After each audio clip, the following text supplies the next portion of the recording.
Guys, I just wanted to do a quick video on setting the timing on the Mazda 6 MZR 2.2 diesel. As you can see on the camshaft cog there is an arrow. That arrow should face at 12 o'clock. On the left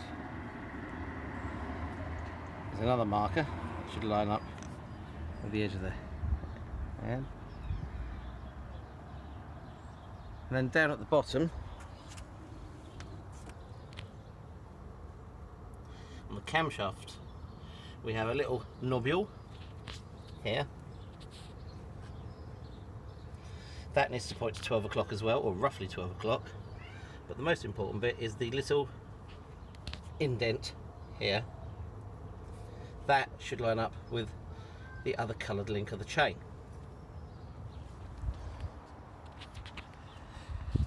Now the timing chains will come with links marked. This one's got coloured links. The one I took off before had a mark on the link. So it will have one at position 1. Then in 25 links time it will have the next one of those. You simply line them up as I've shown you, and that's how you set the timing.